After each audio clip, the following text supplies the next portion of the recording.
Prezados servidores, meus cumprimentos, senhores delegados, senhores escrivães, senhores investigadores e servidores administrativos da Polícia Civil.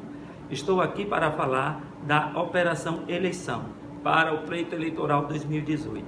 A seguir, os senhores assistirão a uma palestra em que passará as atribuições da Polícia Civil nesse processo. É importante dizer que, apesar de não ser uma atribuição originária, nós atuamos quando requisitados pelo Poder Judiciário, pelo Ministério Público. E assim, a importância do nosso comportamento como servidor policial civil, atuando para garantir o exercício da cidadania e uma garantia da democracia, dando a oportunidade de nossa sociedade fortalecer o nosso país, a nossa nação, nosso estado, os nossos municípios. Para mim é uma grande honra estar aqui com os senhores essa tarde, né?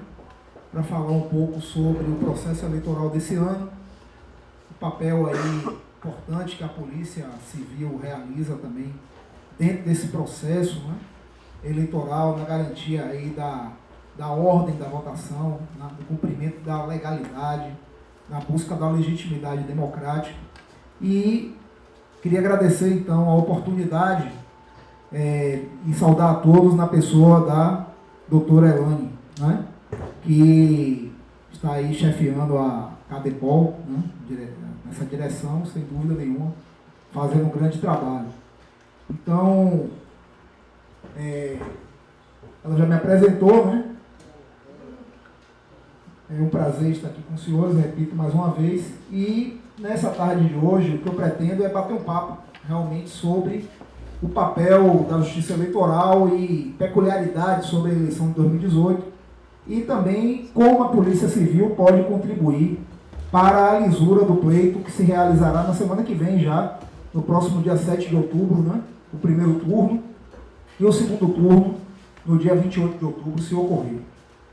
Então, eu pretendi pretendo falar, né, sobre esses tópicos que estão aí no quadro. Essa palestra, na verdade, eu, na semana passada, ministrei para o Exército, e aí, com adaptações, eu vou falar aqui para os senhores mais ou menos o mesmo conteúdo, né? Então, está ali o papel das Forças Armadas na garantia da normalidade das eleições, porque foi o slide que eu utilizei lá. Mas aí eu vou adaptar para falar do papel da Polícia Civil, porque é semelhante em alguns aspectos, né?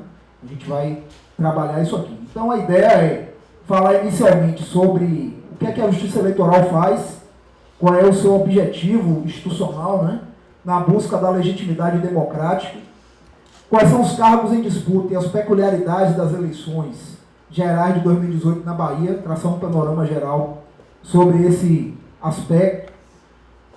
Quais são as questões mais polêmicas que envolvem as eleições de 2018, aspectos gerais da organização do pleito, garantia dos eleitores, e aí começa a entrar mais profundamente o assunto, né, de maior interesse para os senhores, interesse profissional, né? A questão da segurança da eleição tem a ver também, passa pela observância da garantia dos eleitores, os principais ilícitos eleitorais praticados no período eleitoral e o papel aí da polícia, né, na condução desse processo. Bom, mas o primeiro passo dessa nossa explanação é aquele passo 1 ali, a Justiça Eleitoral e a busca da legitimidade democrática como objetivo institucional. Sempre que eu vou falar sobre direito eleitoral para uma plateia como essa, eu gosto de fazer um questionamento inicial. Para que é que serve a Justiça Eleitoral? E melhor dizendo, para que é que serve o direito eleitoral? O direito eleitoral é um ramo do direito público ainda pouco estudado, né? Não é matéria obrigatória, infelizmente, na maioria das faculdades, embora vários concursos públicos, inclusive o concurso da polícia, né, há a previsão de cobrança da disciplina de direito eleitoral. Então, o direito eleitoral é um ramo do direito público que tem como objetivo a busca da garantia da normalidade e da legitimidade do exercício do poder de sufrágio popular. Busca da garantia da normalidade e da legitimidade do exercício do poder de sufrágio popular. O que é que significa isso, basicamente? Buscar garantir normalidade e legitimidade do exercício do poder de sufrágio. O poder de sufrágio é o poder inerente ao povo de participar da vida política do Estado, que na nossa Constituição Federal está lá previsto, no artigo 1º, não é, parágrafo único, o exercício desse poder que se dará de forma indireta, através da eleição periódica de representantes, é o que faremos dentro de mais alguns dias, e também de forma direta, através de outros meios de participação, né, como plebiscitos, referendos ou iniciativa popular de lei. Então, o poder de sufrágio ele se materializa através do voto, mas não apenas através do voto, existem outras formas também, como, por exemplo, a questão da iniciativa popular de lei, mas significa fundamentalmente o quê? O poder do povo de participar da vida política do Estado, algo que é essencial à democracia. E a justiça eleitoral, aplicando o direito eleitoral, vai buscar exatamente o quê? Vai buscar garantir que esse exercício do sufrágio se dê com base numa normalidade e em uma legitimidade. O que é que significa isso? Normalidade e legitimidade. Primeiro, o objetivo da normalidade, ou é o objetivo primário, né, da justiça eleitoral. Normalidade do pleito, normalidade do sufrágio significa o quê? Buscar fazer com que não ocorra qualquer tipo de fraude, né, na votação e na apuração. Então, preceito básico, o objetivo primário é esse: evitar qualquer tipo de fraude que possa distorcer o resultado. Hoje, estamos caminhando cada vez mais a passos largos, né, já há alguns anos, para a conquista dessa normalidade plena. Nem sempre foi assim. Na história brasileira, por exemplo, se a gente pensar na República Velha, quando ainda nem existia a justiça eleitoral, chamava-se a eleição, o apelido da eleição brasileira era eleição a bico de pena. Né? Bico de pena por quê? Porque era uma alusão à caneta, não é caneta tinteiro, e a forma como as eleições eram decididas, na mão grande, adulterando-se resultados. Né? Só que, infelizmente, essa realidade não é uma realidade apenas da República Velha. Ela permaneceu por muitas décadas. Até a década de 90, quando a urna ainda era de lona e o voto era no papel, muita fraude acontecia. Principalmente porque a apuração demorava muito, vários dias, e aí no domingo, no dia da eleição, por exemplo, todo mundo estava prestando atenção.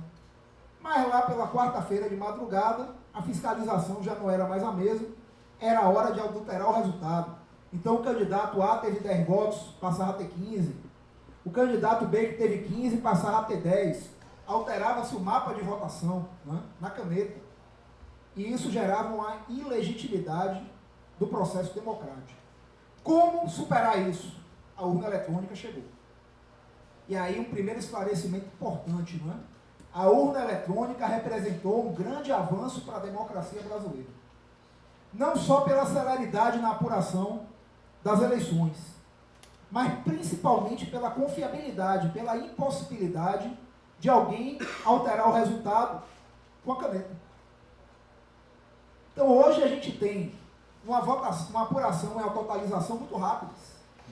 No mesmo dia a gente já sabe o resultado.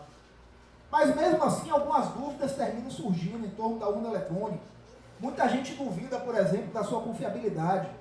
Há quem pense, por exemplo, o seguinte: se um hacker consegue invadir o computador do Pentágono nos Estados Unidos, como é que não vai invadir uma urna e mudar o resultado? É uma dúvida interessante. Só que a resposta é simples. Não invade porque todo o processo de votação, até a apuração dos votos, ocorre sem que a urna esteja em rede. É uma resposta fácil para um problema aparentemente difícil. A urna é ligada só na tomada.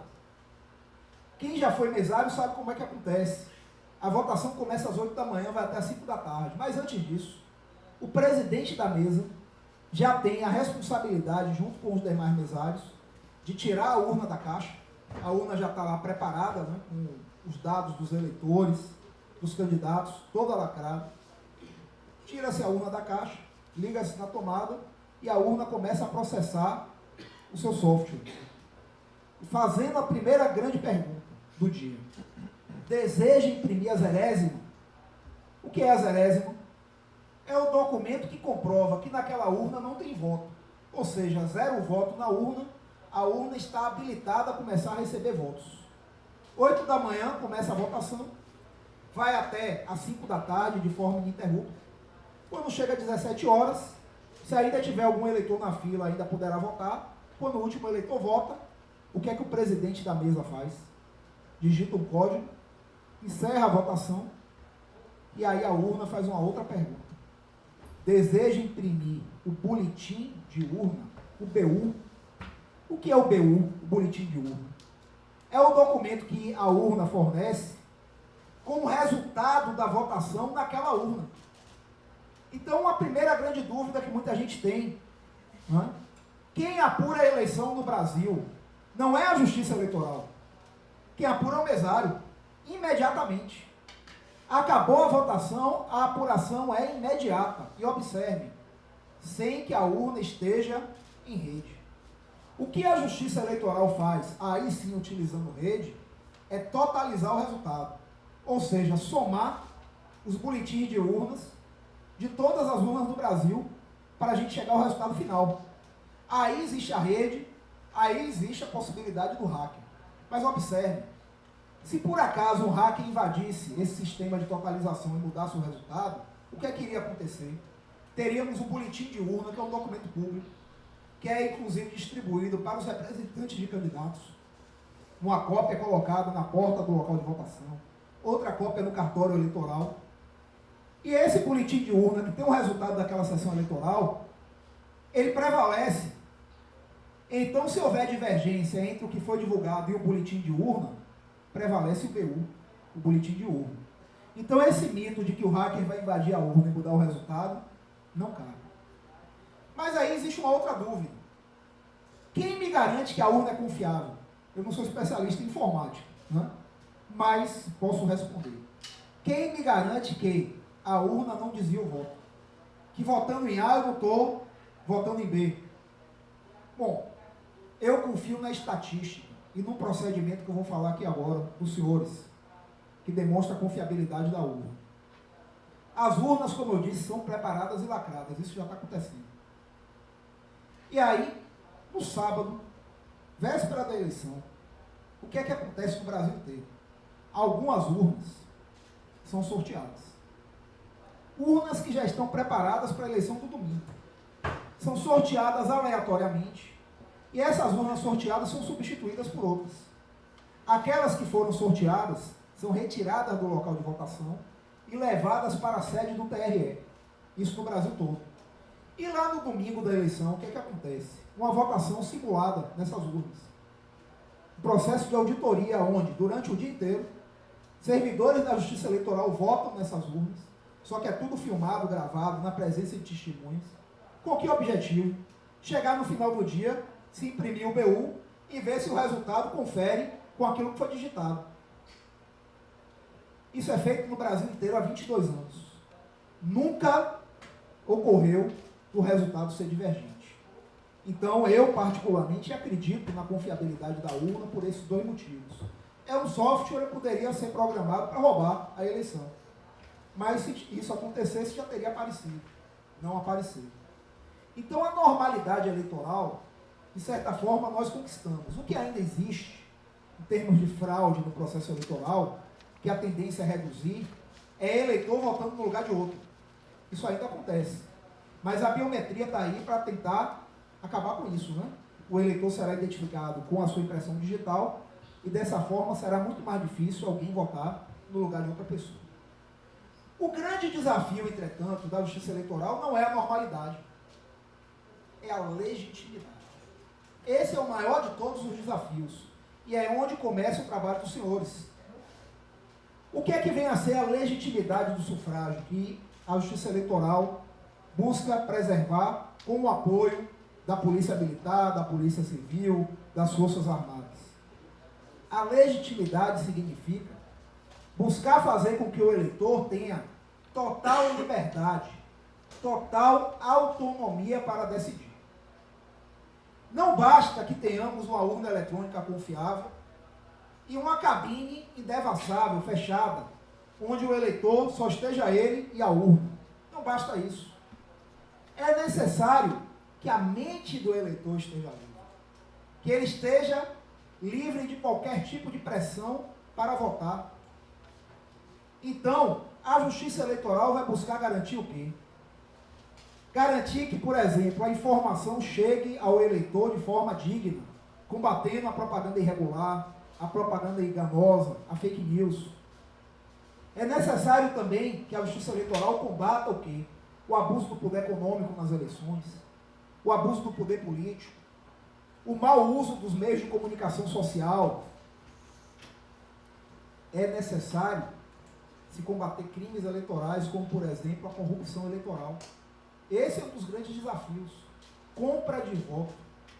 A gente sabe que acontece muito. E a tendência talvez seja até aumentar, porque observem só, não sejamos inocentes. O Supremo Tribunal Federal proibiu o financiamento empresarial de campanhas eleitorais, sob o argumento de que haveria uma relação espúria entre grandes empresas e candidatos, alegando que o fim do financiamento empresarial de campanhas poderia ser um instrumento de combate à corrupção. Isso é ilusório. Primeiro porque uma fraude de licitação vai acontecer independente disso. Segundo, que a participação da empresa na campanha eleitoral poderá acontecer da mesma forma. Não de forma legal, mas de forma ilícita, sim. Os senhores que atuam na polícia já devem conhecer muito mais do que eu situações de corrupção eleitoral que acontecem principalmente no interior do estado. Eleitores que não dormem do sábado para o domingo, não é? Esperando o dinheiro da propina para votar no dia seguinte, esperando a vantagem. Muitos colegas meus já tiveram a oportunidade de trabalhar no interior em época de eleição e trazem relatos nesse sentido. O sábado, véspera da eleição, é o dia que a cidade não dorme. As pessoas ficam na porta esperando o dinheiro da corrupção. Infelizmente, isso acontece. E aí, um papel importante da polícia, por exemplo, tentar combater esse tipo de situação, não da polícia civil, né? Mas da polícia militar, principalmente. Né? Tentar combater esse tipo de prática, que infelizmente acontece. Então, a empresa, se quiser, ela vai dar o dinheiro vivo na mão do candidato, para o candidato distribuir entre os eleitores. Essa é uma prática que ainda poderá acontecer nas eleições desse ano. Claro que a Justiça Eleitoral está atenta, o Ministério Público também, para tentar combater qualquer tipo de prática que possa violar essa legitimidade. Mas esse é o grande desafio da Justiça Eleitoral. Então, a perspectiva inicial é essa. Todo o nosso trabalho é voltado à garantia da legitimidade democrática, combatendo aquilo que é mais óbvio, né? Que é a fraude grosseira na votação ou na apuração, mas aquilo também que é mais sutil, que é a corrupção eleitoral. Por exemplo, né? A compra do voto, o abuso do poder econômico, do poder político, dos meios de comunicação, a propaganda enganosa. Esse é o grande desafio da Justiça Eleitoral. Então, feitas essas observações iniciais, vamos passar para uma análise da eleição desse ano, né? E das suas peculiaridades. Esse ano nós temos eleições gerais. De acordo com o calendário eleitoral, os senhores sabem, né? Temos eleições de 2 em 2 anos. As eleições gerais se alternando com as eleições municipais. Então, em 2016, tivemos eleições municipais, prefeitos e vereadores. Agora, em 2018, eleições gerais, onde elegeremos o presidente da República, os governadores dos 26 estados e do Distrito Federal, 513 deputados federais e um sem número aí de deputados estaduais. Só na Bahia são 63 deputados estaduais que nós elegeremos, não é? E isso ocorre porque nós vivemos numa república federativa. Os senhores sabem muito bem que na república federativa existe uma repartição de competências. Então, os poderes locais são autônomos, né? Nós temos um governo estadual, um governo municipal, que é relativamente independente ao governo federal. Não há hierarquia entre o presidente da República, o governador e o prefeito. O que há é uma hierarquia de todos esses personagens em relação à Constituição Federal de 1988. A Constituição de 88 estabelece uma repartição de competências, dizendo qual é o papel da União, do Estado, dos municípios, do Distrito Federal, dentro do Pacto Federativo. Não é? É a chamada repartição vertical de poderes, que é até uma nomenclatura mal colocada, né, porque dá a ideia de hierarquia vertical, verticalização, quando na verdade o que existe é uma repartição de competências. E aí, nessa perspectiva, nós elegeremos nesse ano, nas chamadas eleições gerais, o presidente da República, o governador, deputados estaduais, federais e distritais, lá no Distrito Federal. Aqui na Bahia, né, precisamente, os cargos em disputa são o governador e o vice, 63 deputados estaduais, 39 deputados federais, 2 senadores que elegeremos, né, já que o senador tem mandato de 8 anos, e há uma renovação parcial do Senado, né, 1/3 numa eleição, 2/3 na outra, né? Agora é a hora de elegermos 2. E o presidente da República, evidentemente. Né? A forma de investidura é um pouco diferente, de cargo para cargo. Os senhores sabem disso, mas é importante sempre relembrar, não é? A eleição para senador, governador e presidente é majoritária. Ganha quem tem mais voto. Sendo que a eleição para o Senado são 2 vagas, né? Em turno único. Sistema majoritário simples. Os 2 mais votados, no dia 7, estarão eleitos. Já a eleição para governador e presidente, não. É uma eleição majoritária absoluta. Então vencerá não apenas quem tiver mais votos, mas quem conseguir mais votos do que todos os adversários somados. Então, se ninguém conseguir no primeiro turno a maioria absoluta dos votos válidos, teremos segundo turno com os 2 mais votados. A lógica qual é? Eleger um candidato não apenas que tenha uma boa aceitação do público, mas também que tenha uma baixa rejeição. A ideia é equilibrar, não é? Aceitação com rejeição. E às vezes o desafio do segundo turno é justamente esse. O eleitor muitas vezes vai se deparar com 2 candidatos que ele não gosta. Mas aí vai ter que escolher um dos 2, o menos ruim, né? Diante do cenário, porque alguém vai ter que ganhar. E alguém vai ter que ganhar é a resposta-chave para uma dúvida que muita gente tem. Qual é o destino do voto nulo e do voto branco? Muita mentira circula nesse período eleitoral. Ah, se a maioria dos votos forem brancos ou nulos, tem outra eleição com outros candidatos. Ah, o voto branco e nulo vai para o candidato mais votado. Não existe nada disso. Voto branco e voto nulo vai para a lata do lixo. Não serve para nada. É uma forma de protesto? É, mas apenas isso. Juridicamente não tem nenhuma finalidade. Onde é que eu estou querendo chegar? Se, por exemplo, em um município, na eleição para prefeito, um candidato único tem apenas um voto e o resto da cidade toda se recusa a votar, ou vota branco, ou vota nulo, o que é que acontece? Esse candidato estará eleito com 100% dos votos válidos. Então não adianta votar branco ou nulo. Essa história de que vai anular a eleição não existe. E tem uma razão de ser para isso. O princípio da continuidade da administração pública. Precisamos ter um gestor, precisamos ter um presidente, um governador, deputados. Se ficássemos nessa de anular a eleição, imaginem só, tem a primeira eleição, tem mais voto branco e nulo do que voto válido, aí faz outra, depois faz outra de novo, e mais uma, dinheiro público sendo gasto, o tempo passando, e 1º de janeiro está na boca. Alguém tem que assumir a cadeira do Palácio do Planalto, alguém tem que assumir o Palácio de Ondina, não tem jeito, alguém vai ter que ganhar. Por isso, a única forma que existe de se anular uma eleição é quando o candidato vencedor, nas urnas, ele tem o seu registro cassado pela Justiça Eleitoral. Por exemplo, ele é um ficha suja que conseguiu ir para a urna porque a Justiça Eleitoral não julgou a tempo o seu registro de candidatura. Ele ganha o mais votado e depois a Justiça Eleitoral confirma que ele não poderia ter concorrido. Aí a lei manda fazer outra eleição, o que é algo traumático, né? Mas que aconteceu recentemente, por exemplo, em Tocantins. Né? Aconteceu no Amazonas também. Os governadores de lá teve que ter eleição extemporânea, né? Para esses novos eleitos completarem o mandato daqueles que saíram. É uma excepcionalidade, que às vezes acontece muito em eleição municipal. Aparentemente não há nenhuma previsão de que isso aconteça nas eleições de 2018. Né? Se o candidato Lula tivesse continuado, poderia ter acontecido uma situação dessa, mas não é mais candidato. Todos os candidatos aí estão aprovados pela Justiça Eleitoral, né? Os candidatos a presidente, né? Então, a princípio, o resultado da eleição será aquele que a gente vai ter agora, no mês de outubro, ou no dia 7, ou no dia 28, né? Provavelmente no dia 28. Já a eleição para deputado é diferente. Deputado estadual e federal, é sempre bom salientar, e eu sempre gosto de falar o seguinte: os senhores são privilegiados em termos de informação, né? E todos nós temos um papel importantíssimo, independente da profissão que cada um exerce, tendo acesso à informação, de divulgar a informação correta, né?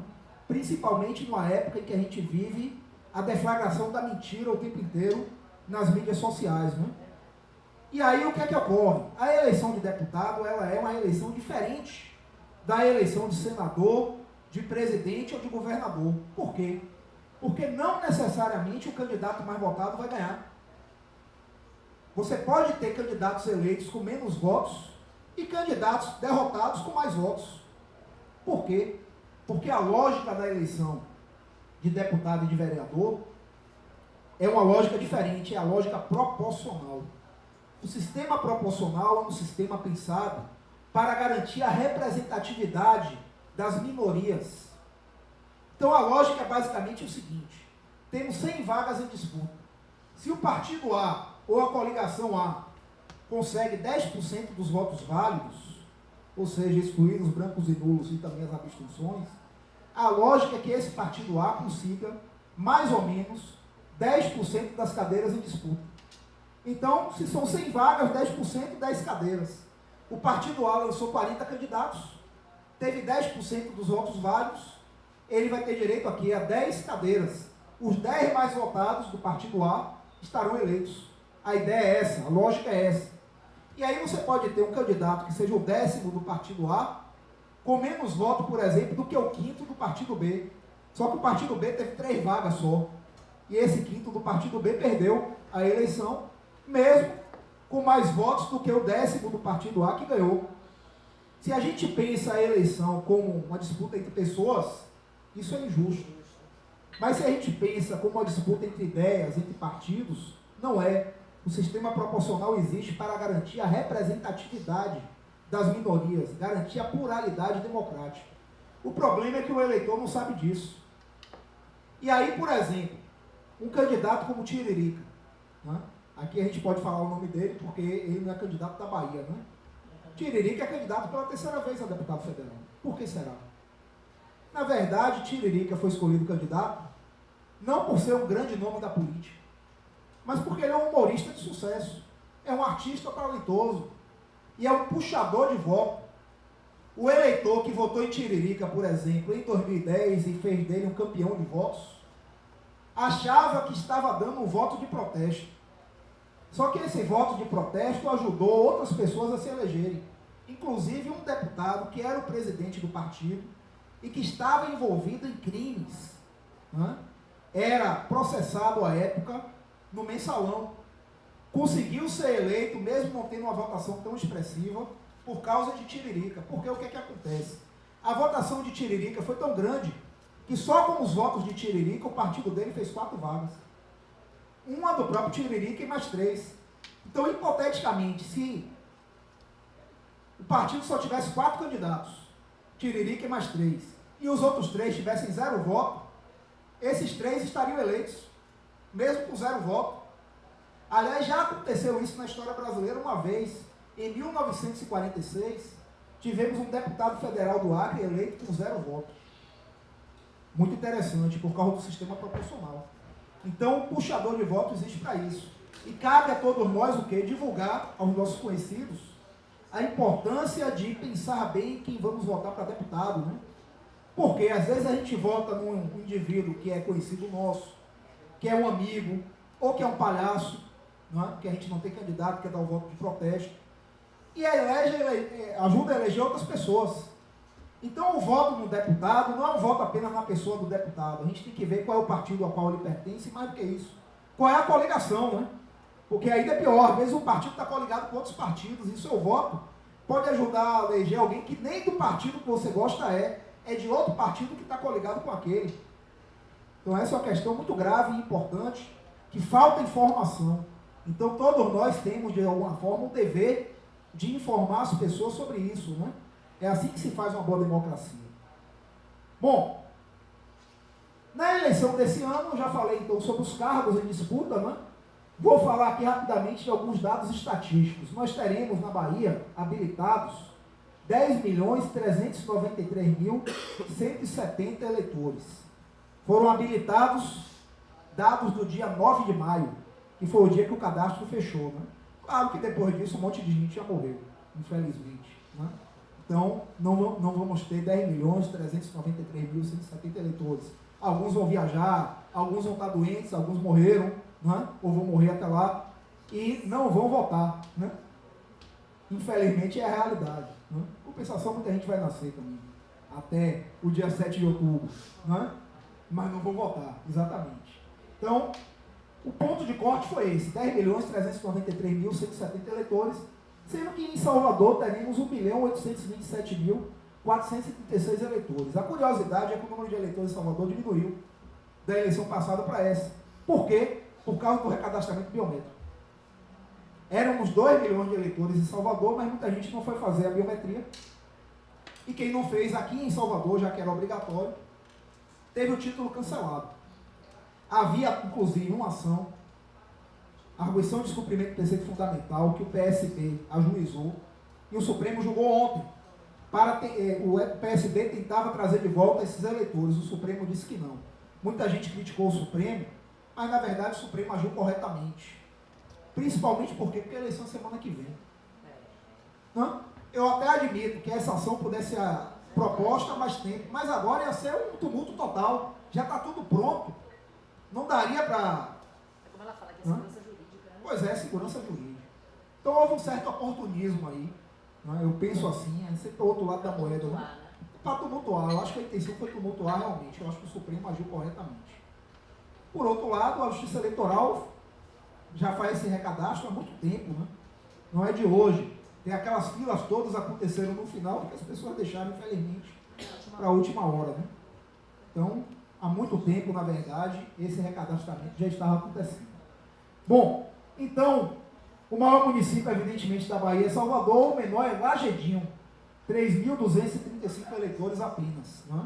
E 65% do eleitorado da Bahia, 100% de Salvador, né, votará com a biometria. Ok? E mais de 135 mil mesários irão participar da eleição também. Importantíssimo, né? Sem mesário não tem eleição. Serão 4 mesários por sessão eleitoral. Ok? Bom, alguns aspectos polêmicos da legislação das eleições de 2018. Mais uma vez tivemos uma reforma eleitoral. Virou, aliás, uma moda, né? Toda eleição agora a gente tem uma mini reforma política, que às vezes nem tão mini é assim, né? E aí temos algumas novidades, algumas questões importantes sobre as eleições, sobre a legislação que vale a pena pontuar. Primeiro, a questão das regras de inelegibilidade e substituição de candidatos. Quem não pode ser candidato? A Constituição Federal prevê, no artigo 14, do parágrafo 4º até o parágrafo 8º, algumas hipóteses de inelegibilidade. Por exemplo, analfabeto. O analfabeto pode votar, mas não pode ser votado. Né? O parente até o 2º grau ou cônjuge do prefeito não pode ser candidato dentro do município. Do governador não pode ser dentro do estado. Do presidente da república no país inteiro. Então, por exemplo, dona Marcela Temer, né, não poderia ser candidata a nada nessas eleições sendo esposa do presidente da república. Né? A chamada inelegibilidade reflexa. Mas, além disso, existem hipóteses de inelegibilidade que estão na famosa lei da ficha limpa. A lei complementar 64/90, lei das inelegibilidades, né? Com as alterações posteriores da lei de 2010, mais conhecida como lei da ficha limpa. Então, o ex-presidente Lula, por exemplo, foi impedido de ser votado, né, por causa da lei da ficha limpa. Uma vez que a lei da ficha limpa abriu um precedente que hoje a gente observa na questão já da execução da pena, que é mais a área dos senhores, né? A lei da ficha limpa foi que abriu as portas para uma mitigação do trânsito julgado, né? Quando admitiu que um candidato, por exemplo, condenado por crime comum, em decisão colegiada, não precisa nem ser decisão de 2º grau, basta ser colegiada, porque às vezes a decisão de primeiro grau já é colegiado, né? Ele fica inelegível. Então, no caso de Lula, foi o que aconteceu. Por isso que o TSE julgou, indeferiu o registro de candidatura dele, e ele foi substituído por Fernando Haddad, né? E aí a grande questão é a seguinte: até o 2014, as regras de substituição eram um pouco diferentes de hoje. Desde a eleição passada, só pode haver substituição de candidatos até 20 dias antes da eleição. Essa é a regra geral. Então, esse prazo já passou. Até semana passada, dia 17, não pode mais trocar ninguém agora. Ou melhor dizer, tem uma hipótese que pode trocar: morte. É a única. Se um candidato morrer, pode trocar. Até na véspera. Fora isso, não pode. Antigamente não era assim. Observe que bagunça acontecia. O candidato a prefeito, ele podia ser trocado até na véspera, independente de qualquer coisa. Então, às vezes, a urna já estava pronta com a foto do cara, o nome dele, né? A propaganda eleitoral já tinha acabado, e o sujeito que concorreu à eleição toda como ficha suja, com pendência, fez campanha, ele era substituído na véspera para enganar o eleitor. E o eleitor chegava e votava em um, na verdade estava votando no outro. Isso não acontece mais, né? A única forma de trocar o candidato na véspera é se o candidato morrer. Então é aquela história de Jorge Amado, do Quincas Berro d'Água, né? A única forma é esconder o cadáver para o povo não saber, ou então fingir que ele está vivo, né? Para não saber que ele morreu. Fora isso, o eleitor vai saber que o sujeito morreu e vai ficar mais evidente, né?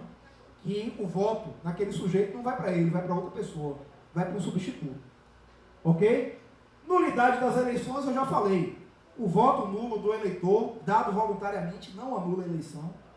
Somente o voto anulado pela Justiça Eleitoral. Ok? Financiamento político. Tivemos mudanças importantes para esse ano. Aliás, desde 2016, vamos tendo mudança, né? Em 2015, o Supremo Tribunal Federal julgou a ADI 4650 e proibiu o financiamento empresarial de campanha, na verdade, de qualquer pessoa jurídica. Pessoa jurídica não pode mais fazer doações à campanha eleitoral. O que aconteceu é que o dinheiro reduziu muito das campanhas, né? E aí, qual foi a saída? Não tem campanha eleitoral sem dinheiro. O Congresso Nacional aprovou uma reforma no ano passado e criou o Fundo Especial de Financiamento de Campanhas. Um contingente de dinheiro destacado do orçamento público que foi direto para a mão de quem? Dos caciques partidários. Porque a lei diz isso. O dinheiro é entregue ao partido político e a cúpula do partido decide como esse dinheiro vai ser gasto dentro da eleição. Finalidade apenas eleitoral. Então, por exemplo, só o MDB recebeu mais de 300 milhões de reais. E outros partidos grandes, PT, DEM, PSDB, todos eles receberam cifras bilionárias. Mesmo os partidos menores receberam uma importância significativa de dinheiro. O total do dinheiro destinado foi cerca de 1 bilhão e 700 milhões de reais. Daria para construir 3 fontes novas, né, com esse dinheiro. Apenas para a campanha eleitoral. É aquela história. Tiraram o dinheiro das empresas, entrou o dinheiro público no lugar. Né? Então essa foi a principal novidade, já desde a eleição passada, o fim do financiamento empresarial, e esse ano esse financiamento público, para compensar o fim do dinheiro das empresas. Né? E o povo achando que isso vai acabar com a corrupção. Né? Eu acho que é uma ilusão isso aí, mas de qualquer forma. Né? Temos, entretanto, a possibilidade de financiamento privado de pessoas físicas. Qualquer cidadão pode fazer doações até 10% da sua renda, né, com base na declaração de imposto de renda do ano passado, 2017. E o candidato tem uma peculiaridade, ele pode se autofinanciar, ele não está sujeito a esse teto. Então ele pode bancar a campanha inteira com o dinheiro dele, observando apenas o teto para o cargo. Por exemplo, a eleição de presidente da República agora, nenhum candidato pode gastar mais de 70 milhões de reais no primeiro turno e mais 35 milhões no segundo. Então, por exemplo, o candidato Meirelles. Né? Pois é, Meirelles tirou do bolso dele, João Amoedo a mesma coisa, mas são milionários, né? Então, dizem, né, que Meirelles tirou 40 milhões do bolso para bancar a própria campanha. É muita grana. Né? Ontem eu estava assistindo o debate até, foi engraçado, né? Que o Cabo Daciolo estava lá falando, né, que Meirelles gastou 40 milhões e está com o mesmo percentual de votos dele que gastou R$700 na campanha dele. Mas não deixa de ser verdade, né? Bom, então o financiamento político está nessas bases, né? E provavelmente isso vai ser rediscutido, né, daqui para frente. O abuso de poder nas eleições é um outro tema importantíssimo, e aí entra muito o papel preventivo, né, da polícia. Por quê? Porque uma série de atos, muitas vezes, que deslegitimam a soberania popular, são praticados principalmente no período anterior à eleição, ou melhor dizendo, antes mesmo do início da campanha eleitoral. Quando acontece um abuso do poder, esse abuso, se for capaz de distorcer a vontade do eleitor, ele poderá acarretar em quê? Na inelegibilidade do candidato que vier a praticá-lo, na cassação do seu registro de candidatura, na perda do mandato, caso ele venha a ser eleito. E esse abuso poderá ocorrer tanto o abuso do poder econômico, por exemplo, gastos acima do limite da lei, fontes vedadas, né? Pode ser um abuso dos meios de comunicação social, o indivíduo que tem uma rádio, por exemplo, que faz toda uma propaganda em prol do nome dele, de forma indevida, ou o abuso do chamado poder político. E aí muita gente confunde o abuso do poder político com o abuso da máquina administrativa. Na verdade, o abuso da máquina administrativa é apenas uma forma de abuso de poder político. Por que eu digo isso? O que é o poder político? O poder é o pressuposto social. É uma energia abstrata que atua sobre a sociedade humana, limitando a liberdade individual em prol da convivência. Então é aquela história. Aristóteles dizia lá na antiguidade que o homem é um animal social. Hobbes, 2000 anos depois de Aristóteles, disse: o homem é o lobo do homem. Então observem a contradição. De um lado, nós precisamos uns dos outros. Por outro lado, buscamos dominar uns aos outros. E o poder é o ponto de equilíbrio disso aí, dessas duas necessidades. O poder age limitando a liberdade em prol da convivência, criando as normas de convivência, a moral, a etiqueta e o direito, né? Só que esse poder, que é o ponto de equilíbrio, é um equilíbrio dinâmico que ele estabelece, não é estático. Porque nós lutamos pelo poder o tempo inteiro, desde quando nascemos. Maquiavel dizia: a política é a arte de conquistar, manter e exercer o poder. E Michel Foucault vai dizer o seguinte: existe uma microfísica do poder. Então as relações de poder não se dão apenas na esfera pública, mas na esfera privada também, no trabalho, na escola, entre vizinhos, entre amigos, entre familiares. Então hoje, quando a gente fala de abuso de poder nas eleições, não é só o abuso da máquina administrativa, mas, por exemplo, o abuso do professor em relação ao aluno, o abuso do empregador em relação ao empregado, o abuso do líder religioso, um assunto que está sendo muito discutido hoje no Supremo, né? O abuso do líder religioso em relação aos seus fiéis, o pastor, o padre que quer obrigar o fiel a votar num determinado candidato. Tudo isso é prática abusiva que precisa ser combatida pela justiça eleitoral e que no momento extremo poderá inclusive configurar e muitas vezes crime eleitoral também. E aí, evidentemente, a polícia agirá, né, para combater. Propaganda eleitoral, por sua vez, é um dos grandes meios de abuso, né, nas eleições, mas também é uma necessidade. Afinal de contas, a informação é um preceito fundamental. A liberdade de informação e de expressão, né, são preceitos fundamentais da nossa ordem democrática. Os candidatos têm que divulgar suas ideias, têm que fazer propaganda. Agora, toda propaganda, evidentemente, ela tem uma finalidade, que é convencer. A propaganda é um instrumento de convencimento. Então, ao mesmo tempo em que a propaganda é um bom instrumento da democracia, ele é um instrumento ruim, né? E aí a propaganda eleitoral, especificamente, ela é permitida de acordo com a lei, e aí é a hipocrisia da lei, que eu vou falar daqui a pouco, a partir do dia 16 de agosto. Aí vocês podem me perguntar: 16 de agosto? 2 meses atrás, mês passado, né? Pô, veio propaganda eleitoral desde o ano passado, como é que a propaganda só pode ir a partir de 16 de agosto? Realmente é uma curiosidade isso, né? É porque a mesma lei que diz que a propaganda só pode a partir de 16 de agosto, ela permite uma série de condutas anteriores a esse dia. como, por exemplo, o futuro candidato poderá já dar entrevistas, falar como um futuro candidato, realizar reuniões com a sociedade civil para discutir um programa de governo. Só não pode pedir voto. É a hipocrisia total. A lei diz, não pode pedir voto, mas pode dar entrevista, pode falar como candidato, pode fazer reunião, pode se manifestar nas redes sociais, não é? Dar opinião política, um monte de coisa, com um agravante. A partir de 16 de agosto, tudo é registrado. Qualquer gasto que um candidato faça, agora, nesse período, e qualquer dinheiro que ele arrecade, ele tem que declarar à Justiça Eleitoral. E em abril, e em março desse ano, tinha ou não tinha um monte de candidatos já viajando pelo Brasil fazendo campanha? Sem declarar nada. Então a legislação tem que ser repensada também. E aí muita gente critica a Justiça Eleitoral, mas vocês sabem muito bem, a Justiça Eleitoral é o Poder Judiciário. E o Poder Judiciário age pelo princípio da inércia, quando é provocado, nos limites dos autos. Não é? Embora exista uma abertura um pouco maior, por exemplo, no direito eleitoral, para um ativismo judicial. Né? O juiz ele pode julgar conforme fatos públicos e notórios, que não estão nos autos, na busca da preservação da lisura eleitoral, mas ele só age quando é provocado. Então, problema da legislação, né? Não é da justiça, nesse aspecto. Né? E aí, em relação à propaganda, tem muita coisa para se colocar. Eu fiz um quadro resumo aqui, que eu posso até deixar para vocês depois, eu não vou detalhar, né?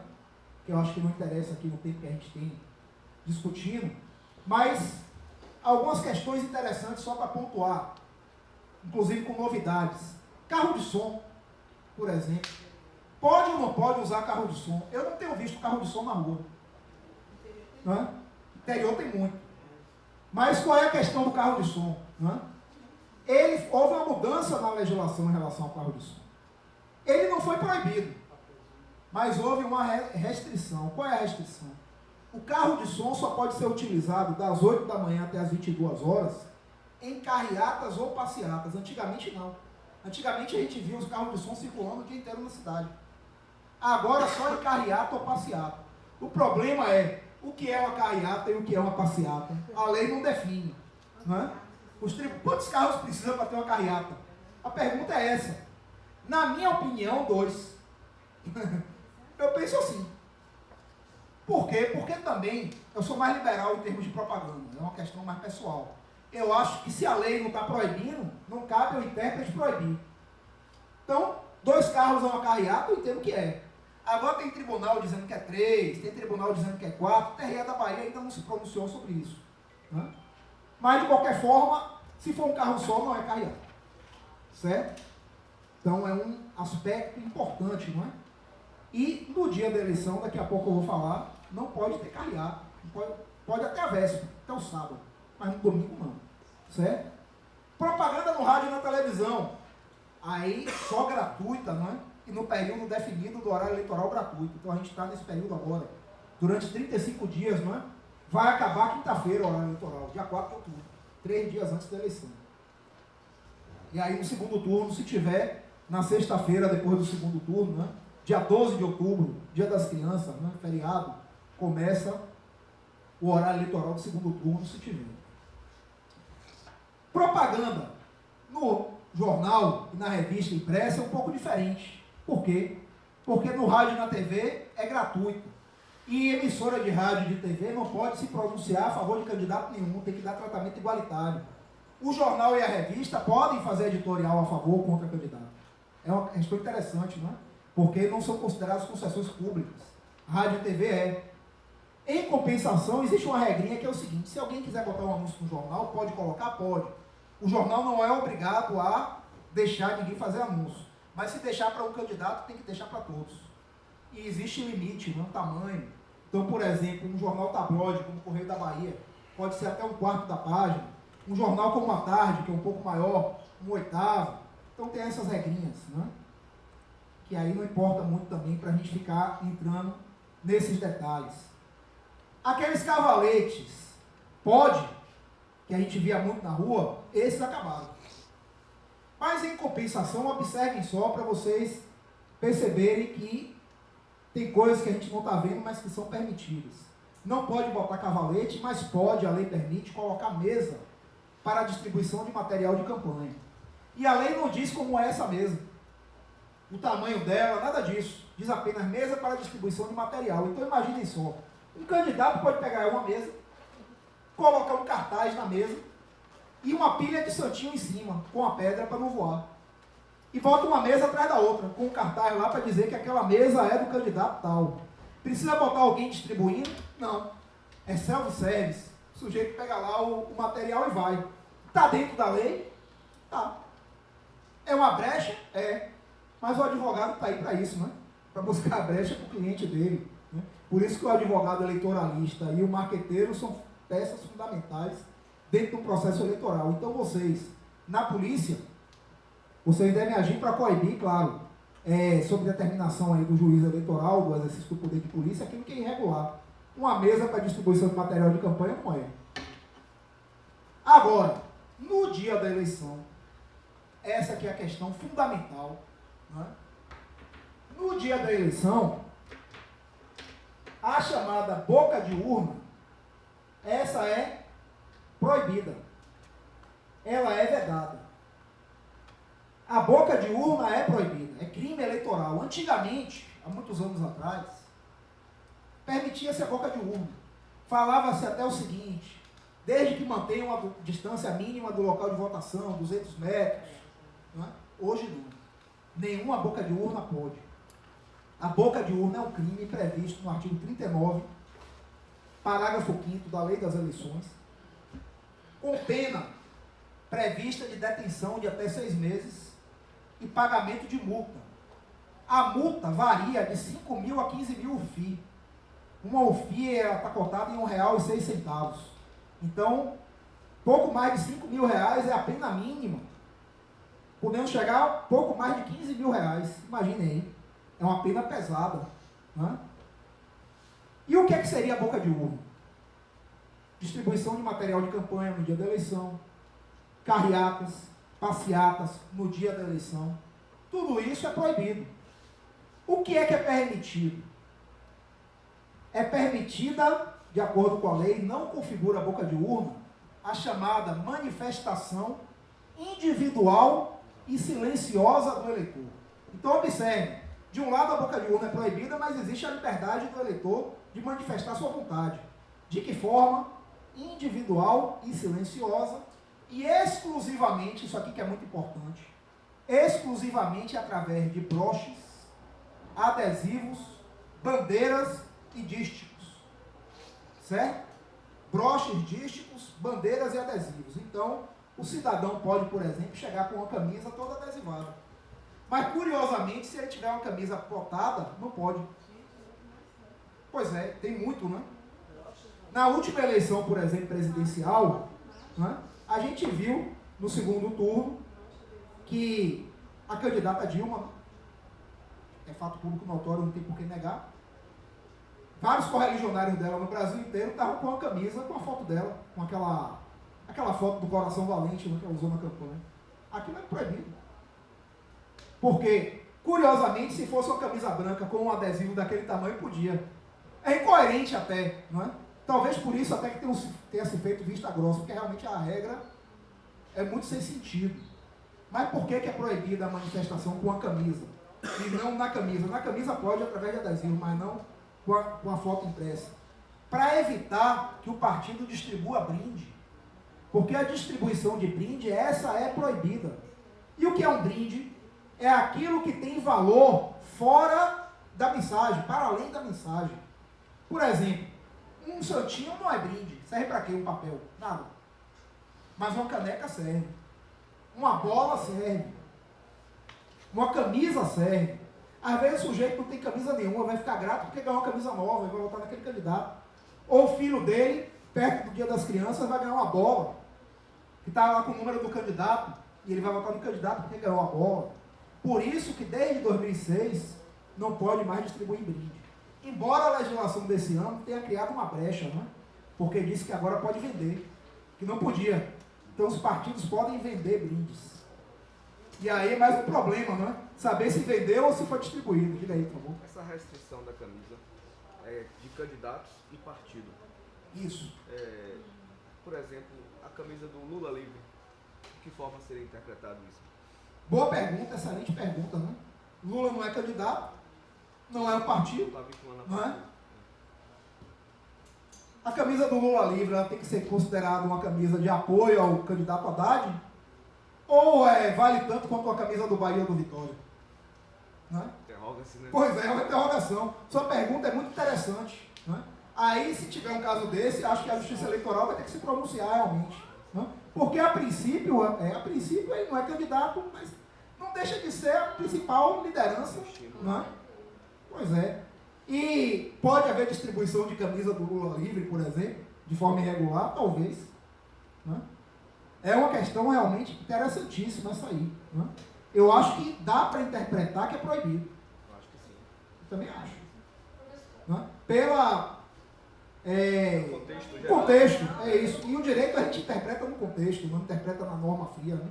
Diga aí. Diz que é proibido, é permitido usar o broche, o adesivo, o bandeira e tudo mais. A lei fala em dístico, não sei nem exatamente o que significa o dístico, se não me engano, aquele broche também. É parecido com broche. Os botos redondos, os botos. Aquele bottom, né? Aquele é o dístico.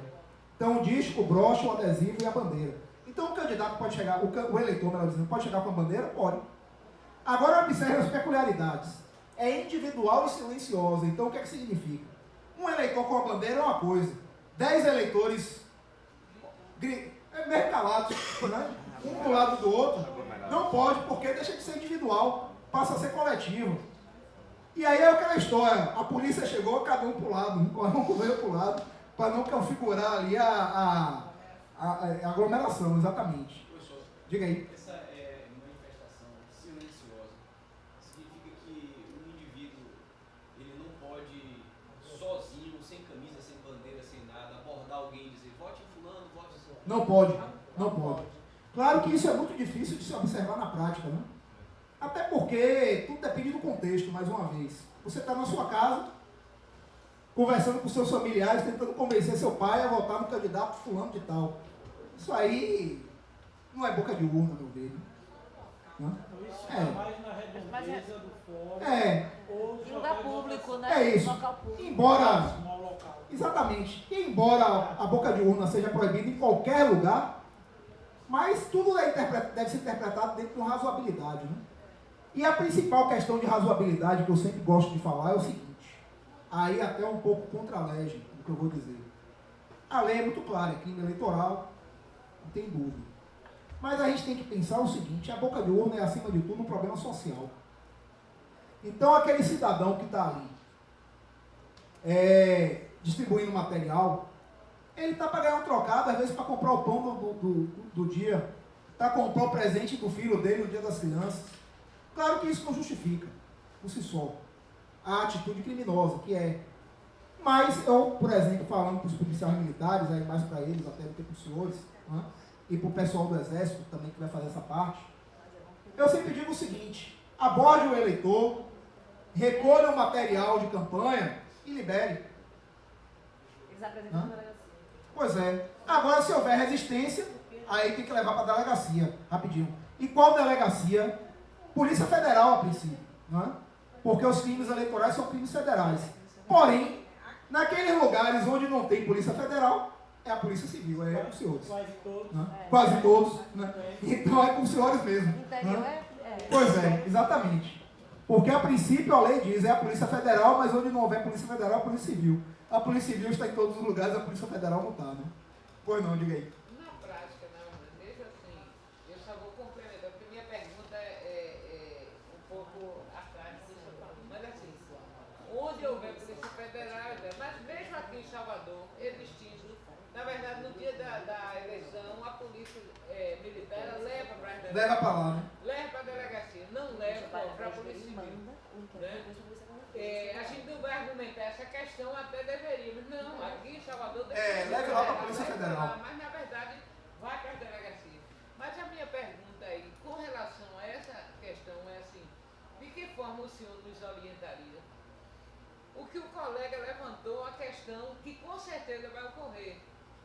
Lula livre, ou Ele não, etc. E que, na verdade, No interior, que eu trabalhei em muitas eleições no interior, o contato com o juiz é muito rápido. Não é, doutor? Está acontecendo isso, o que é que o senhor decide? Afinal, o poder de polícia hoje é do senhor. Exato. Mas aqui em Salvador é diferente. A gente, muitas vezes, nem sequer consegue ter esse contato para ter uma resposta imediata. O delegado vai ter que tomar a decisão. Vai ter que tomar. E vem a pressão do advogado do grupo, de um grupo e o do outro também. Porque um vai dizer, delegado, você tem que fazer, e o outro diz, não, isso não é crime. De que forma o senhor, assim, nos orientaria a agir num momento como esse? Lula livre ou ele não? Ou sei lá o quê? Excelente, excelente. Como é que a gente vai agir? Bom, objetivamente é crime. Não é? Então, qual é o dever dos senhores se chegar na delegacia? Lavrar o auto de infração. Né? Não vai ter jeito. Eu acho que aí a sensibilidade maior é do policial militar, não é? Ou do exército, de não levar para lá. Mas vai levar, mas ele leva. Ele leva para poder jogar. Se levar, né, tem que levar o auto. Agora, o que os senhores podem fazer é o seguinte: manter preso até o final da votação ou não? Não é? A princípio não. Agora, claro, se houver realmente uma ameaça à estabilidade, principalmente no interior, né? Perceber que realmente a coisa está complicada, não há nenhum problema de se manter detido até 5 da tarde e depois liberar. Mas a princípio, lavrar o auto e liberar a pessoa.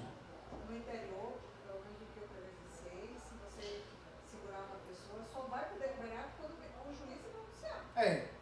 Você não vai poder. Você segurou e depois você vai liberar? Pois é, exatamente. Ou libera logo, né? Agora o auto de infração tem que ser lavrado porque o sujeito vai responder ao processo penal, vai ter que responder. Até porque a maioria dos crimes eleitorais ele cabe a terceiro, né? Então não teria como manter ele preso. Agora é claro que no interior a gente recebia, não sei se continua assim, porque eu estou fora há mais de 10 anos, recebia orientação do juiz e assim, não libera, deixa numa sala aí à minha disposição.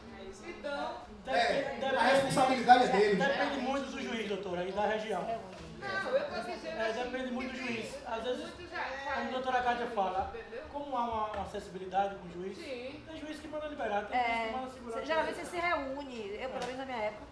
Diga, doutora.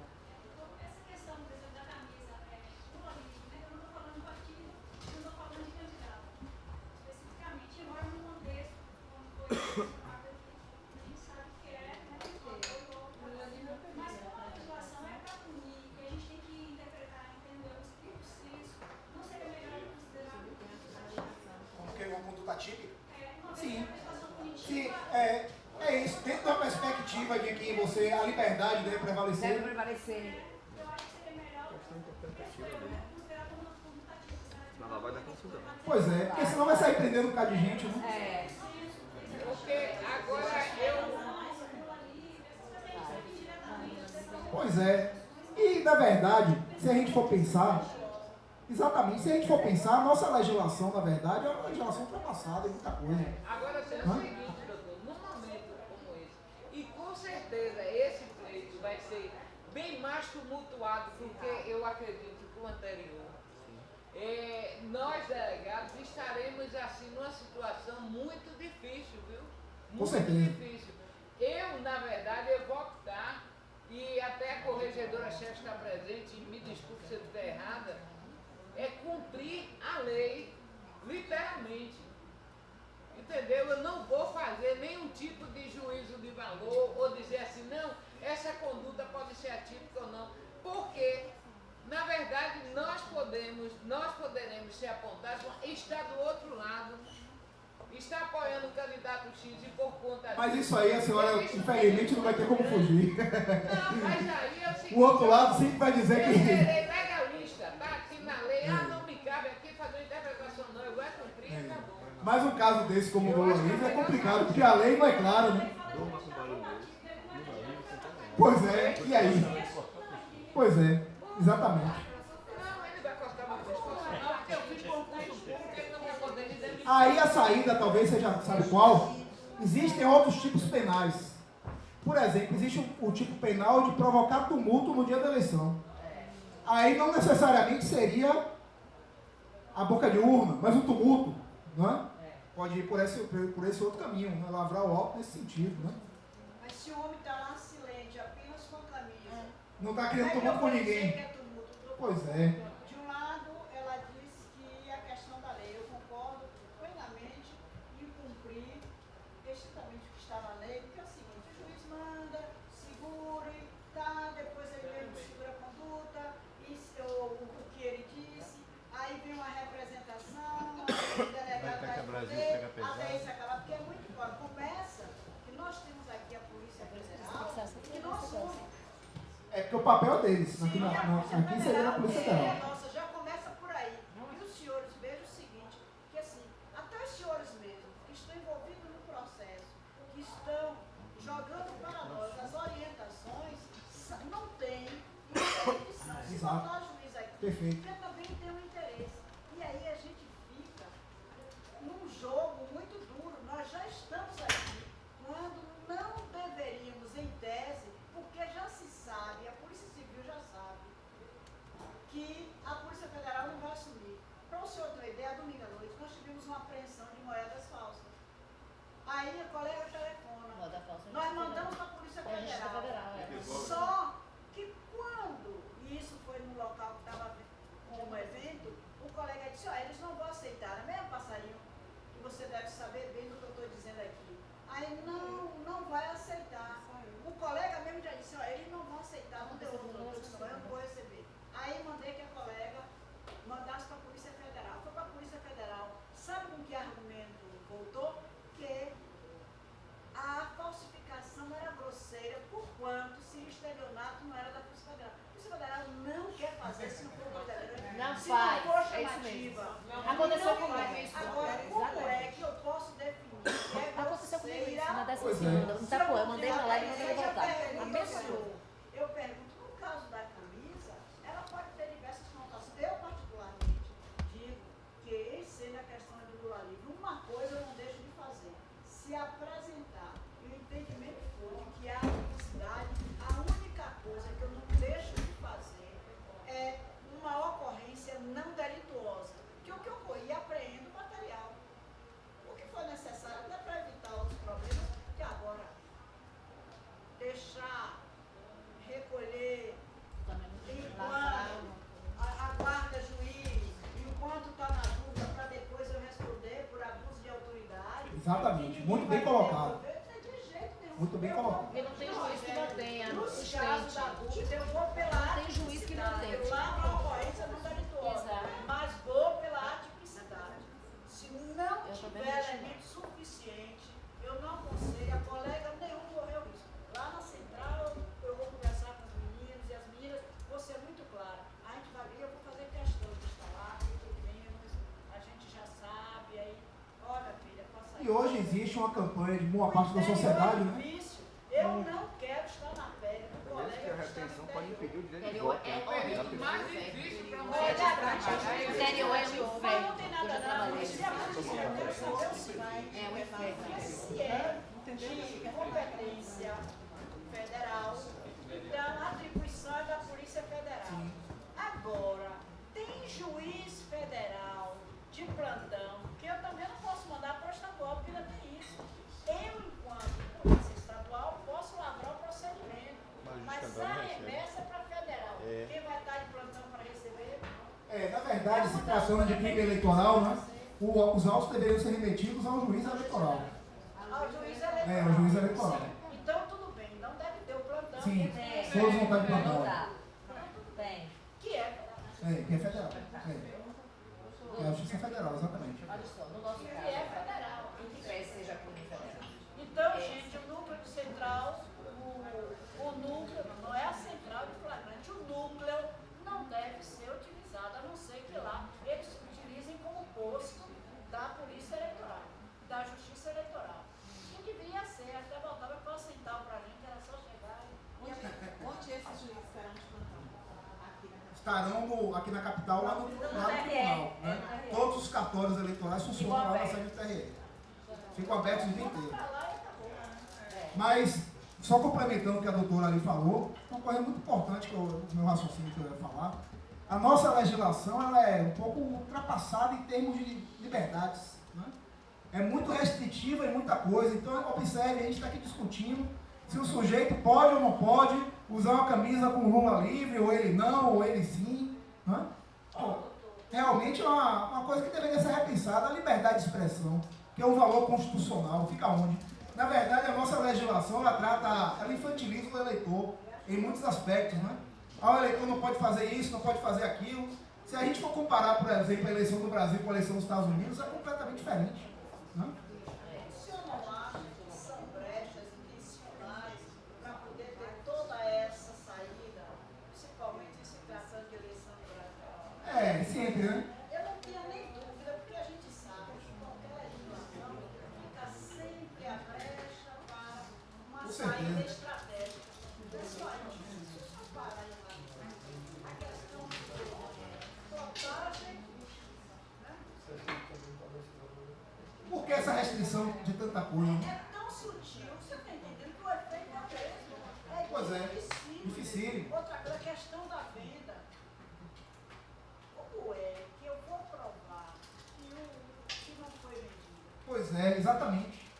Quando era tudo proibido, tudo bem, mas agora deixa vender. Aí como é que vai dizer que vendeu? Vai pedir um recibo? O cara vai dizer, não, comprei, me dê a nota fiscal. Pois é. Agora, tem a presunção, porque de acordo com o tipo da pessoa que está usando, a gente sempre sabe que... Mas é difícil. Mas aí já entra naquela história, está sendo racista, preconceituoso, porque está vendo... Né? Realmente a posição dos senhores é muito delicada. Até porque existe hoje na sociedade, por parte de muita gente, um preconceito grande contra a polícia de forma geral. Acha que a polícia é violenta, que a polícia só faz coisa errada, né? E isso é disseminado. E no momento em que a gente está numa crise dessa, né? E no momento, no dia da eleição, na verdade, chega os grupos opositores, opostos, né? O que é a favor daquele candidato e o que é contrário a ele. Impressiona o delegado. Não quer que não faça nada. Essa conduta é atípica. Aí o outro do outro lado diz assim, não, ela é típica sim, você tem que decidir. Exato. Aí eu sempre penso o seguinte, o melhor, claro, os senhores têm muito mais experiência do que eu nessa atividade, mas o melhor é sempre tentar conciliar, né? Buscar conciliação. Às vezes, não sei como, né? Mas o caminho seria sempre esse, né? Pois não, Cátia. No nosso caso, em caso de despenhão policial, né? Suposta envolvimento, em que pese seja crime da Justiça Federal. O que é que você sugere? Que a Justiça Federal faça parte, depois apresente para a gente policial, para a gente, se for o caso, não ter emprego, ficar lá. Ou nós podemos, como corregedoria, a gente autuar, fazer tudo direito, depois só comunicar o fato para a Justiça Federal. Eu acho que pode autuar sim, até porque é uma irregularidade administrativa também. Exato. Então, porque a parte administrativa é ser independente. Pois é, exatamente. Mas o mesmo fato pode ter várias consequências. Eu estou falando da parte penal. Se a gente poderia fazer e comunicar, entendeu? Eu, como corregedora, faria e comunicava ao juiz eleitoral. Eu entendo que sim. Acho que não tem problema nenhum. Formalizaria na própria corregedoria. E depois eu só faço comunicar. Entendeu? Exato. E aí a gente puxa pra gente. Pois é. Porque tem a questão administrativa toda que vai ser com você. Meus salários podem me perguntar. Aí ligar, manda pra onde? Faz o quê? O policial, entendeu? Exatamente. Mas voltando aqui. Algumas questões gerais sobre a organização da eleição que também impactam no trabalho dos senhores. Sessões eleitorais e mesas receptoras, né? Cada sessão eleitoral tem uma mesa formada por 4 mesários, são cidadãos comuns, né? E são convocados a realizar esse serviço, que é um serviço obrigatório. Existe sempre aquela possibilidade do mesário faltar, né? Isso também é um motivo de confusão às vezes, né? E aí o presidente da mesa pode chamar qualquer um da fila, né? Existe essa possibilidade, às vezes pode criar algum tipo de tumulto. Mas, tirando essa hipótese, o presidente da mesa é a autoridade maior dentro da sessão eleitoral. Acima dele só o juiz eleitoral. Né? E aí a força policial, de forma geral, ela tem que se manter distante do local de votação, no mínimo 100 metros. Né? E só pode atuar no local de votação caso seja requisitado. E aí o presidente da mesa é a autoridade para requisitar. É um eleitor, mas está ali investido nesta autoridade. Transporte e alimentação de eleitores. Esse aqui é um ponto muito importante, principalmente no interior. Não é? Somente a Justiça Eleitoral pode fornecer gratuitamente transporte e alimentação de eleitores no dia da eleição. Mesmo assim, o transporte somente na zona rural em rotas pré-estabelecidas. É crime eleitoral, transporte gratuito de eleitores e alimentação de eleitores. Claro que, mais uma vez, a razoabilidade tem que estar em jogo. Por exemplo, é proibido transportar eleitores? É. Mas você pode pegar e dar uma carona para o vizinho para ele votar? Não tem problema nenhum. Não é? O familiar, também não. O que não pode é alugar uma van e carregar um bocado de gente para votar. A mesma coisa a alimentação. Bom, meu filho vai fazer aniversário, criança vai fazer aniversário, ou eu mesmo, no dia da eleição. Eu resolvo dar uma festa em casa com meus familiares. Então, o problema vai ter pipoca, guaraná e outras coisas. Não tem problema nenhum. O que não pode é, por exemplo, um candidato, não é? Ah, hoje é meu aniversário, vou dar um grande churrasco para 500 pessoas. Aí, claro, aí vai dizer que é o aniversário dele, mas evidentemente que tem uma finalidade eleitoral. Então a gente sempre tem que ver a finalidade eleitoral do ato, né? Em relação ao transporte e alimentação dos eleitores. Mas, por exemplo, pode haver esse tipo de prática no dia da eleição. E aí, só para destacar, depois eu volto aqui para essa tela, é sempre bom lembrar das garantias dos eleitores, né, que estão no Código Eleitoral. Nenhum eleitor, pois não.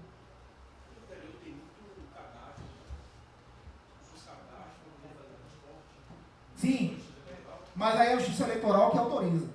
Que autoriza. Exato. Mas contratado pela Justiça Eleitoral. Então, só algumas pessoas que já têm realmente essa ordem, essa autorização. Na frente do ônibus, na frente da van, tem tipo um alvará. Tem um alvará, exatamente. Ou não? Essa é uma situação prática que aconteceu no período de trabalho.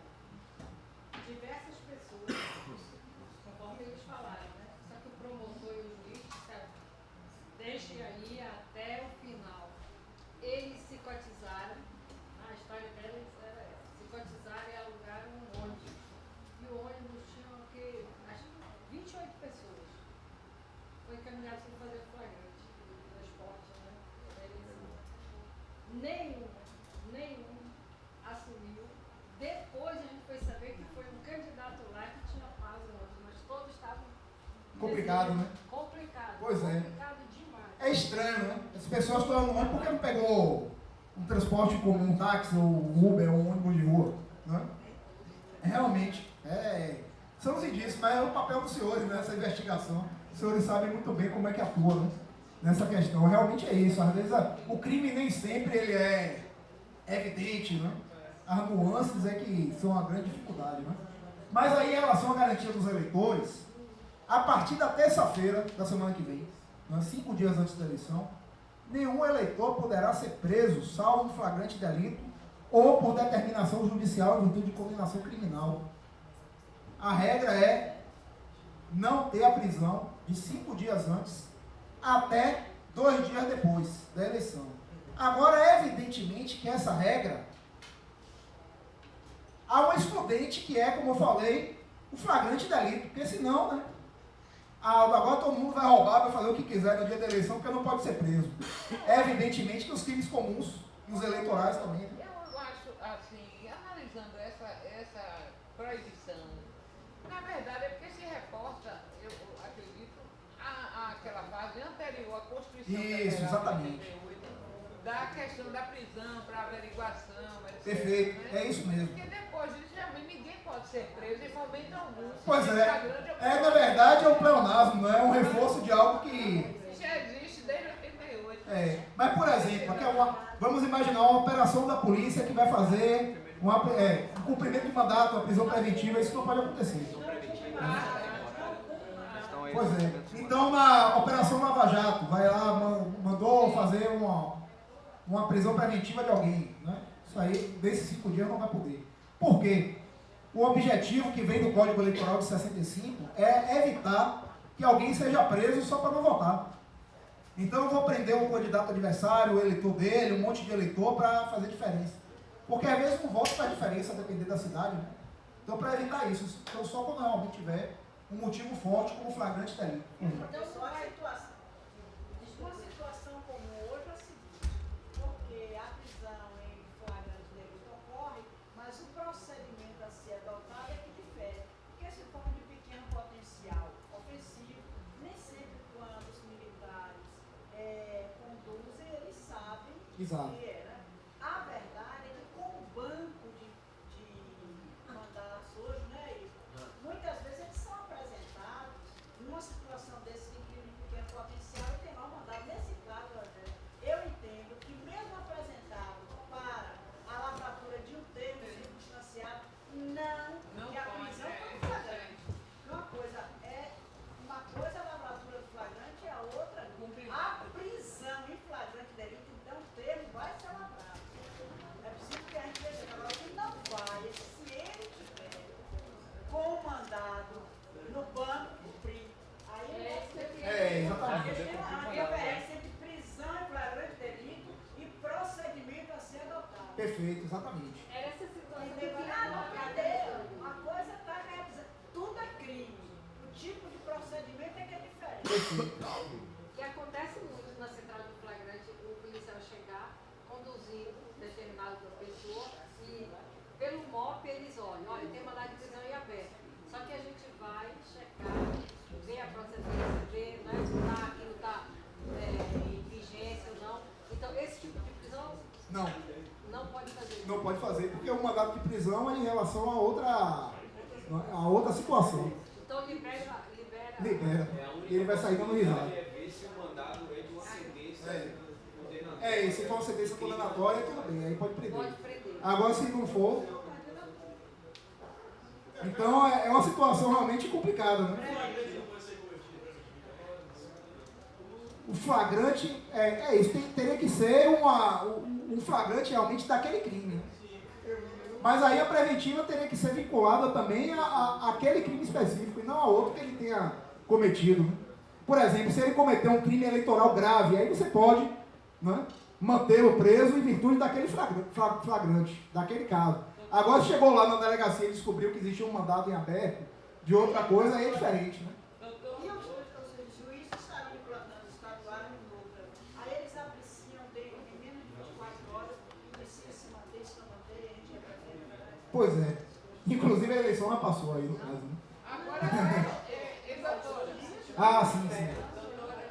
Tem uma pergunta a respeito, porque nesse período que antecede horas antes a eleição... 5 dias antes até 2 dias depois. E para o candidato é 15 dias antes. Quando eu estava, viu, doutora Emília, no interior, que a gente lavrava um flagrante nesse período, tinha que comunicar o flagrante ao juiz do eleitoral. A gente dava conhecimento a ele que não era necessariamente o juiz do crime. Aqui permanece essa regra? Sim, é importante fazer essa comunicação. Se fizer um flagrante, era isso que eu queria lembrar, porque a central de flagrante vai estar falando, se fizer um flagrante por um crime comum, vai ter que comunicar não só ao juiz do núcleo, mas ao juiz eleitoral. Rogéria, eu tenho minhas dúvidas com isso aí, porque no interior acontece o seguinte, não raro, o próprio juiz, principalmente onde não tem sede, justiça federal, aí é o mesmo juiz. Que é mesmo o mesmo juiz, é a mesma pessoa. No crime comum, eu vou comunicar a justiça comum. O que eu não posso é cumprir prisão que não está previsto. Porque olha só. A minha dúvida está nesse sentido aí. É porque no interior, às vezes, só tem um juiz. E a justiça eleitoral, ela não tem quadro de juízes. O juiz eleitoral é um juiz estadual que está ali acumulando a função. E muitas vezes é o próprio juiz criminal que é o juiz eleitoral também. Mas eu estou perguntando aqui em Salvador, digamos que eu, no meu plantão da eleição, por conta da eleição, eu me deparo com uma situação de flagrante de crime comum. Sei lá, um homicídio, um tráfico, alguma coisa nesse sentido. Eu comunico normalmente ao juiz do núcleo de prisão em flagrante e faço essa comunicação também ao juiz eleitoral. Sim, é importante. Eu acho que é melhor. Por uma questão de precaução. Né? Porque, na verdade, o que é que a lei prevê? Prevê a preservação do direito de voto do eleitor. A ideia é essa. Então, para evitar qualquer dúvida no sentido, é uma questão mais de precaução. Para ninguém depois dizer que está prendendo aquele eleitor, não é? Mesmo que ele seja um criminoso de outra coisa, não é? É interessante comunicar, eu acho que não prejudica. É uma precaução a mais.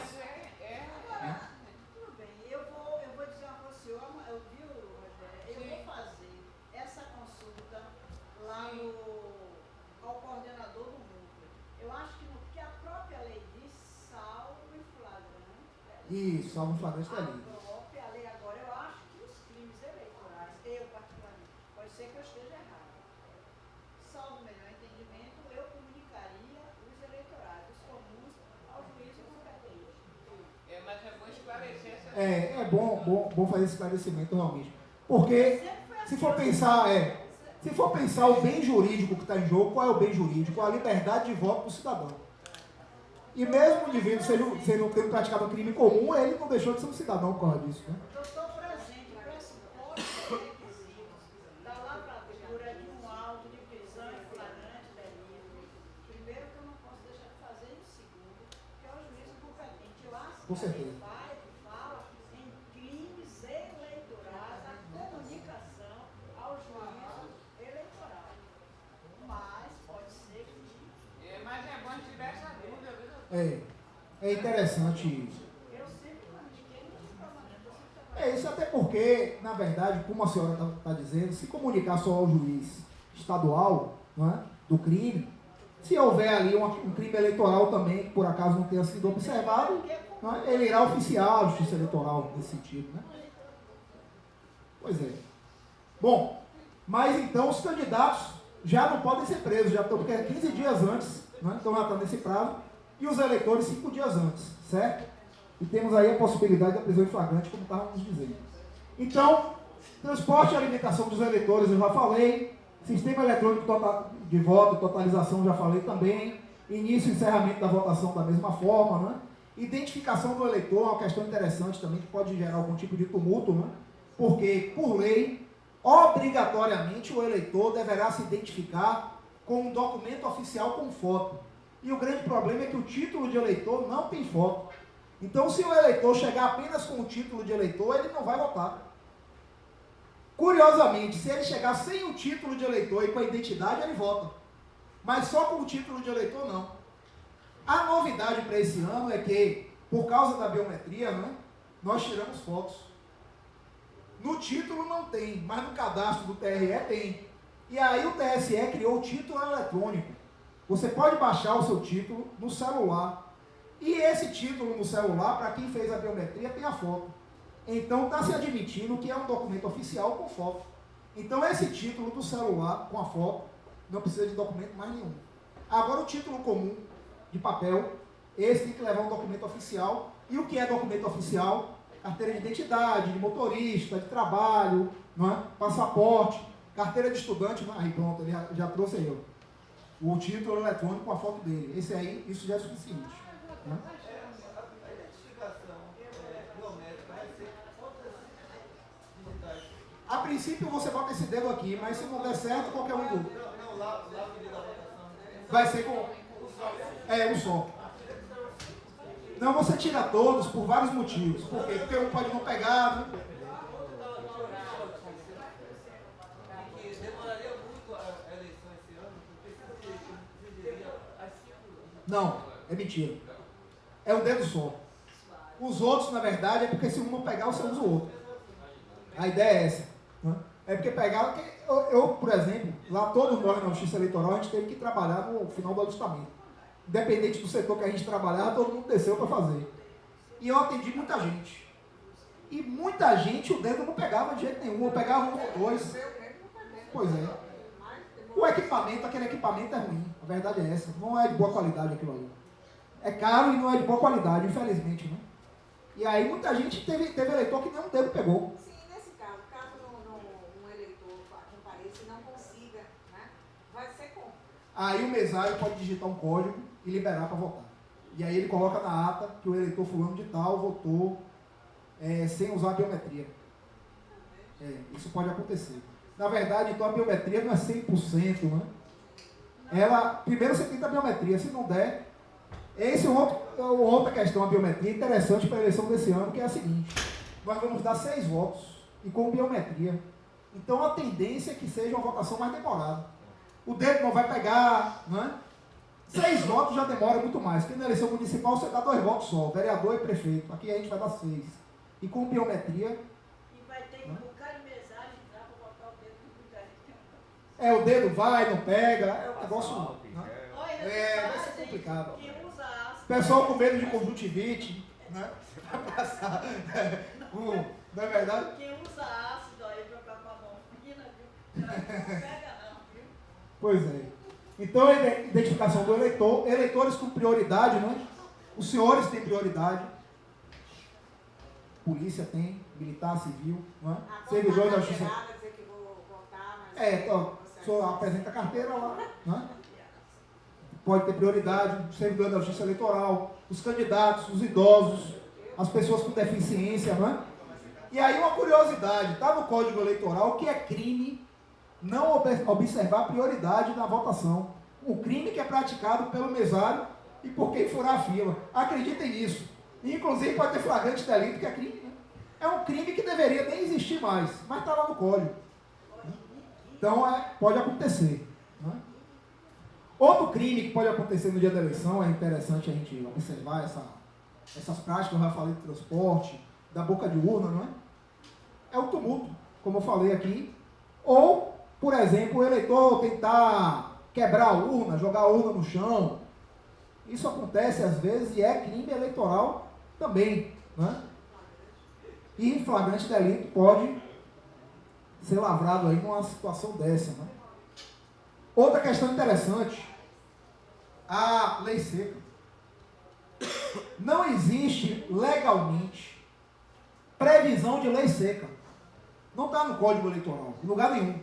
O que está no Código apenas é o poder de polícia do juiz eleitoral. A lei seca, na verdade, é uma interpretação que se dá a esse poder de polícia, uma interpretação até extensiva. Tanto é que tem muitos doutrinadores que entendem que não poderia nem existir a lei seca. Mas tem se interpretado sobre essa possibilidade. Né? Uma portaria que a polícia baixa, né, a pedido do juiz eleitoral, proibindo o comércio de bebida alcoólica em um determinado local, em um determinado município. Eu acho algo totalmente inócuo, porque o cara compra a cerveja do dia anterior, bebe na casa dele, não necessariamente o sujeito que vai beber vai criar confusão, e não necessariamente quem vai criar confusão porque está bêbado. Né? Então, é algo que está caindo em desuso, inclusive, essa história da lei seca. Né? Mas se tiver alguma determinação nesse sentido, aí evidentemente que tem que se cumprir. Né? Aqui na Bahia, realmente, não, algumas eleições, nesses tempos, eu estou há 12 anos no TRE, que eu lembre, se teve uma vez lei seca aqui, foi muito. Né? Agora, em outros estados, a gente ainda vê. Né? Aqui na Bahia, não tenho visto muito. Abstenções e justificativas de ausência, né? O eleitor ele só pode votar na sessão eleitoral em que ele está cadastrado, não tem jeito. Tivemos aí um período em que o eleitor pôde informar que não estaria na cidade, né? E pôde fazer uma transferência provisória. Quem comunicou a Justiça Eleitoral naquele período vai poder votar fora da sua cidade. Quem não comunicou não dá mais tempo, né? Porque o eleitor só pode votar na sessão em que ele está cadastrado, que a urna está preparada lá com o nome dele. Quem não puder votar, pode justificar, né? Deve justificar, já que o voto é obrigatório para os brasileiros entre 18 e 70 anos de idade, alfabetizados. Os analfabetos, os maiores de 70, e aqueles entre 16 e 18, o voto é facultativo, certo? E aí, para aquele que o voto é obrigatório, tem que apresentar justificativo. No dia da eleição, pode justificar desde que esteja fora da cidade. Então, o eleitor de Salvador, por exemplo, pode justificar se estiver em Lauro de Freitas. Mas, por exemplo, se ele estiver aqui em Salvador, ele não tem como justificar no dia. Ele vai ter que ir votar. Ou então, se ele não puder votar realmente, ele vai ter que justificar a partir do dia seguinte. O prazo é de 60 dias para apresentar justificativa ao juiz eleitoral. Certo? Quem justifica a ausência é como se tivesse votado. Estará quite com a justiça eleitoral. O problema é quando o eleitor nem vota, nem justifica. E aí, se deixar de votar e justificar 3 vezes seguidas, o título é cancelado. Fora isso, fica lá a pendência, né? E havendo pendência, o sujeito não terá quitação eleitoral, e aí, por exemplo, não vai poder pegar empréstimo do banco oficial, fazer vestibular, fazer concurso público, tirar passaporte, mas também isso é tudo relativo, né? Porque se acontecer uma coisa dessa, o sujeito vai lá no cartório eleitoral, paga a multa, que é R$ 3,50, menos do que uma passagem de ônibus, e resolve a vida dele. Né? Então, pois é, né? É algo que tem que talvez ser repensado, né? Essa obrigatoriedade. O problema é que alguns países do mundo, como por exemplo o Chile, O voto era obrigatório e deixou de ser. Sabe o que aconteceu? 80% dos chilenos iam votar quando o voto era obrigatório, mais ou menos igual aqui no Brasil. No primeiro ano em que o voto deixou de ser obrigatório, caiu para 60%. E ano passado teve eleição lá e menos de 30% foi votar. Então é aquele problema da legitimidade, né? Mais de 70% das pessoas não apareceram para votar. E aí depois fica reclamando que o presidente não presta, que o deputado é ladrão, que não sei o quê, mas não foi votar. E aí isso cria, né, um problema de legitimidade. Oi? Pois é, do desencanto com a política, infelizmente. Né? Bom, já falei aqui de crimes praticados antes do dia da eleição, né? Aqui não interessa tanto aos senhores, mas interessa mais no dia da eleição. Transporte irregular, crimes relativos à votação, né? Tentativa aí de fraude na votação, que é mais difícil, mas pode acontecer. Boca de urna, né? Provocação de desordem, recusa o abandono do serviço eleitoral. É um crime eleitoral também. O cara é mesário e resolve ir embora no meio. Ele está abandonando o serviço eleitoral. Em tese, ele está praticando um crime, em tese, ele pode ser preso em flagrante, né? É algo raro de acontecer, mas está lá no código, né? Então, tem alguns crimes aí que são, inclusive, como eu falei, exóticos, como essa questão de furar a fila, mas estão lá no código eleitoral e, em tese, havendo flagrante, poderá haver prisão. Aqui eu tinha colocado, como eu disse, esse slide era lá que eu apresentei o Exército, né? Eu falei do papel das Forças Armadas. Na verdade, as Forças Armadas atuam aí em colaboração com a polícia, né? Na manutenção da lei e da ordem. E a Polícia Civil, os senhores sabem muito bem, tem um papel aí investigativo, né? Sabem muito melhor do que eu. E, como eu já disse, os crimes eleitorais, todos eles são crimes federais. Então, a princípio, a investigação cabe à Polícia Federal. Mas a lei é muito clara que naqueles locais onde não houver Polícia Federal, né, quem vai lavrar o flagrante é a Polícia Civil. Então, são os senhores, né? Então, boa sorte, sucesso nesse trabalho. Espero que tudo corra muito bem. Lembrando, então, que o papel de todos nós, né, é a busca da garantia da legitimidade democrática. Como profissionais, como cidadãos, né? Então, se dentro do possível, dissemina, né, a informação, a boa informação. Né? Isso é sempre importante numa época que a gente está vendo tanta mentira, tanta fake news, né? É importante sempre levar as pessoas à informação correta. E uma coisa que eu tenho falado em qualquer ambiente aqui, quando eu vou tratar de eleição, vamos ter tolerância e respeito ao outro. Né? Infelizmente, o que a gente está vivendo hoje é um clima de guerra. E o Brasil tem que se unir. A gente só vai ter um futuro melhor se as pessoas se entenderem. Infelizmente, eu vejo familiares aí brigando por causa de A, B ou C, e depois A, B ou C, infelizmente, muitas vezes não vai estar nem aí para ninguém. E a família se desfaz, a amizade se desfaz por causa disso, né? Então vamos ver a eleição como algo positivo, a democracia como um exercício e o respeito e a tolerância como um fundamento basilar da convivência humana. Então, muito obrigado mais uma vez, a atenção dos senhores. Foi ótimo, foi um grande prazer estar aqui. E qualquer coisa estamos à disposição. Obrigado.